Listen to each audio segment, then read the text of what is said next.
Start महोदय, मैं मानता हूँ कि यदि हम चाहें कि किसी भी भाग को अपनी इच्छा के अनुकूल बना लें तो यह संभव नहीं हो सकता। स्टॉप। किसी भी देश में जितने लोग बसते हैं, उन लोगों के हृदय में जो भावनाएं पैदा होती हैं, उनमें जो विचार उठते हैं, उन्हीं से भाषा निकलती है। स्टॉप। हिंदी कहिए या हिंदुस्तानी, दोनों ही हिंदुस्तान में पैदा हुई और आज भी चल रही हैं। स्टॉप। इसलिए मैं सदा से यह बात कहता आया हूँ कि किसी विदेशी शब्द को अपनी भाषा में न घुसने देने का विचार बिल्कुल गलत है। स्टॉप। यदि कोई भी जीती जागती भाषा आगे बढ़ रही है, उन्नति कर रही है, तो उसमें बाहर के शब्द आए बिना रह नहीं सकते। स्टॉप। यदि आप अंग्रेजी भाषा के किसी भी शब्दकोश को खोलकर देखें तो उसके अंत में 20-25 पृष्ठ परिशिष्ट के जोड़े जाते हैं। स्टॉप। उन पृष्ठों में अंग्रेजी भाषा में जो नए नए शब्द आते हैं, वे ही दिए जाते हैं। स्टॉप। कुछ दिन हुए मुझे चैम्बर्स का एक पुराना शब्दकोश मिल गया। स्टॉप। मैंने देखा कि आज का चैम्बर्स शब्दकोश पुराने शब्दकोश से दुगना मोटा था। स्टॉप। पिछले 60 वर्षों में जितने नए शब्द लिए गए वे सब नए शब्दकोश में थे। स्टॉप। विदेशी भाषा के जो शब्द प्रचलित हैं, यदि उन्हें निकाल देने का प्रयास किया गया तो भाषा का रूप ही दूसरा होगा। Stop para.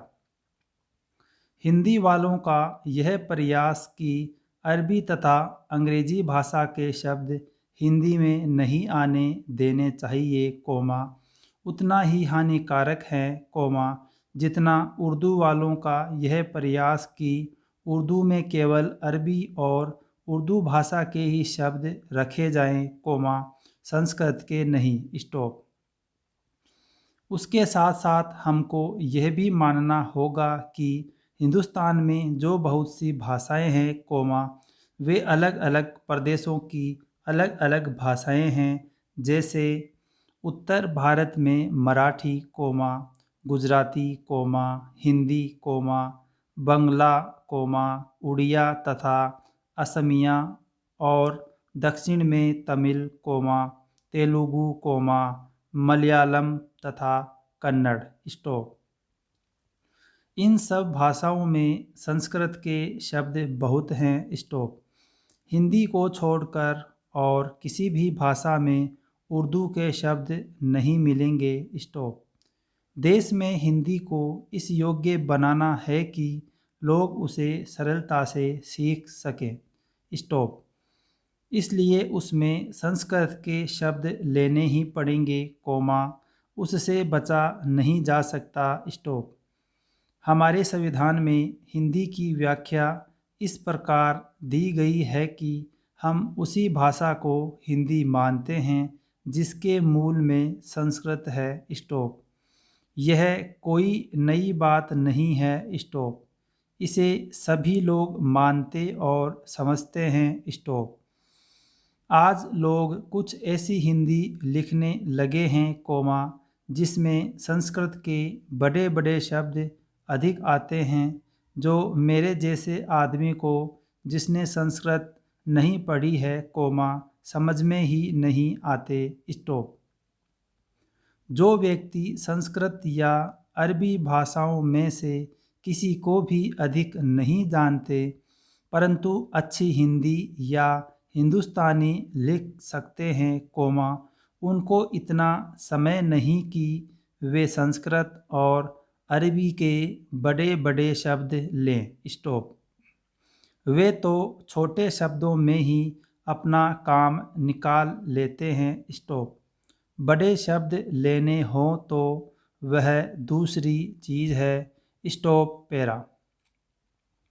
महोदय, बोलचाल की तथा अखबारों में प्रयुक्त होने वाली भाषा जितनी सरल हो, उतना ही अच्छा है और उसको समझने में हिंदी और उर्दू बोलने वालों, दोनों को ही कोई कठिनाई नहीं होनी चाहिए। स्टॉप। वही भाषा ठीक चलेगी। स्टॉप।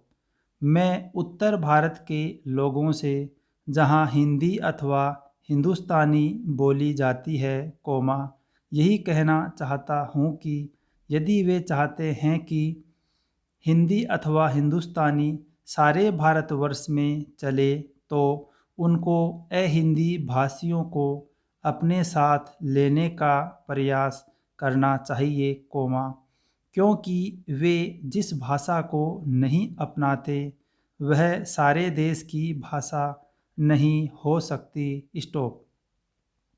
कभी कभी अहिंदी भाषी भी हिंदी में लिखने का प्रयास करते हैं। स्टॉप।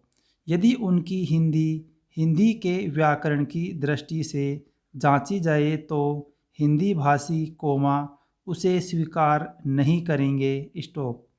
मैं उनसे यह भी कहना चाहता हूँ कि उन्हें यह समझ लेना चाहिए कि केवल हिंदी भाषा में ही नहीं बल्कि उसके व्याकरण में भी इतना हेर फेर करना पड़ेगा कि दूसरी भाषाओं के मुहावरे हिंदी भाषा में खप सकें। स्टॉप। भाषा तभी विकसित हो सकती है। स्टॉप। मैं आशा करता हूँ कि भाषा के इस प्रश्न को सांप्रदायिक रूप नहीं दिया जाएगा। स्टॉप।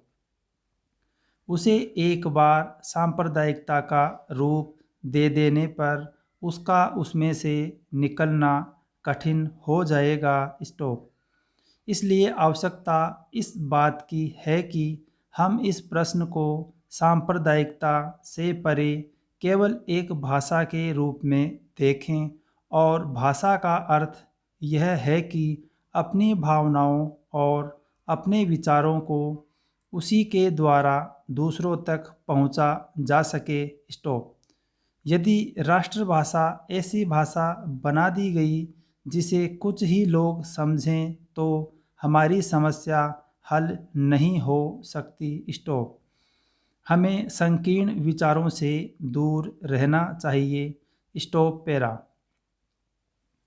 भाषा के संबंध में विचार करते समय किसी एक राज्य की दृष्टि से नहीं, बल्कि सारे देश की दृष्टि से विचार करना चाहिए, और तभी भाषा को वह रूप प्राप्त होगा जिसका मैंने उल्लेख किया है। स्टॉप।